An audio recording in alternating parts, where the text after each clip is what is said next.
श्री सूत जी ने कहा कि हे शौनक ऋषियों, परीक्षित ने बहुत अच्छा शासन किया। एक दिन शिकार खेलने वन में गए तो उन्होंने देखा कि एक शूद्र व्यक्ति राजवेश धारण किए हुए गाय और बैल को बुरी तरह पीटता हुआ आ रहा था। गाय के रूप में धरती थी और बैल के रूप में धर्म था, जो एक पैर पर खड़ा कांप रहा। परीक्षित ने पूछा कि तू कौन है, इन्हें बुरी तरह क्यों सता रहा है? राजवेशधारी शूद्र व्यक्ति बोला, महाराज मैं कलयुग हूँ।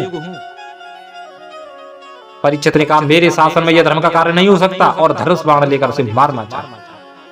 तभी परीक्षित की शरण में कलयुग हाथ जोड़कर आ गया कि प्रभु, जैसे त्रेता के बाद द्वापर आया उसी प्रकार मेरा आना निश्चित है। मुझे रहने के लिए कुछ स्थान दो, मैं आपकी शरण में आया हूं, ऐसा करो मैं भी रह सकूं, तुम्हारी भी बात रह जाए। तो परीक्षित ने उसे 4 स्थान दिए। कौन कौन से? धूतम, पानम, स्त्री, यशूनः। धूत, मद्यपान, स्त्री संग और हिंसा। कलयुग बोला, महाराज ये तो मेरे लिए सीमित है, मुझे और भी स्थान दो। तब परीक्षित ने एक स्थान और दिया, कहा कि सोना रजोगुण में आता है, सो तुम सोने में भी निवास कर सकते। परीक्षित के सर पर सोने का मुकुट था और कलयुग उसी में बैठ गया। राजा प्यास से व्याकुल होकर श्रम के ऋषि के आश्रम में पहुंचा और पीने के लिए श्रमक ऋषि से जल मांगा। श्रमक ऋषि ध्यान मग्न थे, उन्होंने कोई उत्तर नहीं दिया। कलयुग ने मुकुट में बैठने के कारण राजा की बुद्धि हर ली और राजा सोचने लगा, ये झूठ मूठ का कोई पाखंडी है, राजा का आदर नहीं, सत्कार नहीं है, अवश्य ही मृत्युदंड का अपराधी है। और धनुष बाण लेकर उसे मारना चाहते थे, लेकिन पूर्व सत्कर्मों के कारण वह उस पाप से बच गया। और वहां एक सर्प मरा पड़ा था, उसे उठाकर राजा ने बाण से और ऋषि के गले में डाल दिया और अपने महल को चले गए। वहां कुछ बच्चे खेल रहे थे, उन्होंने श्रमक ऋषि के पुत्र को जाकर बताया, जिसका नाम श्रृंगी ऋषि का था। वो बड़ा ही तेजस्वी था, एक सरोवर में स्नान कर रहा।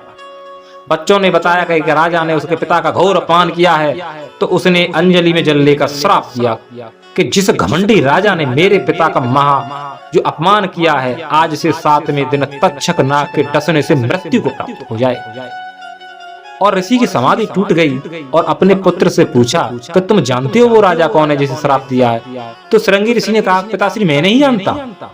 फिर दिव्य दृष्टि से देखकर अपने पुत्र को बहुत ही डांटा कि मूर्ख बालक, कुछ पल के लिए उनकी बुद्धि कलयुग ने हर ली थी। वो बड़े ही धर्मात्मा राजा है, ऐसे राजा के न रहने से पृथ्वी पर दुराचार फैल जाएगा, तूने घोर अपराध किया है।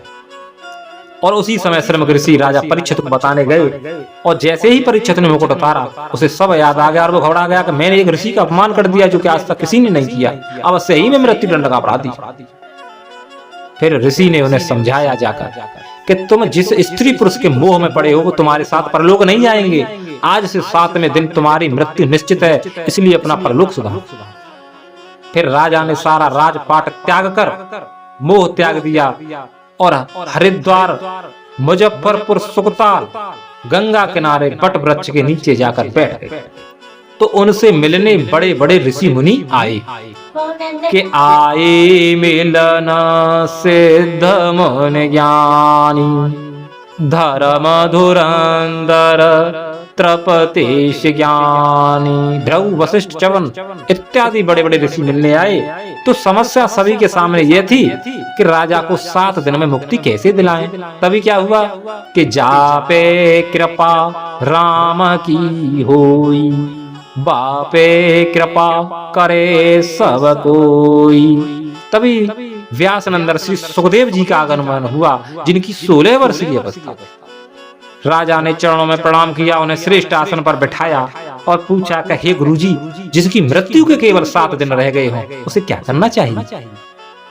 तब श्री सुखदेव जी ने कहा कि अंतरकाले तुरम पुरुष आगते गत स्वादस छिंदा दस शस्त्रेण स्प्रायाम दहिनुये चितम। मृत्यु का समय आने पर मनुष्य घबराए नहीं, बल्कि ज्ञान वैराग्य के शस्त्र संबंध मोह ममता को काट दे और प्राण वायु को बस में करके श्री नारायण का चिंतन करे।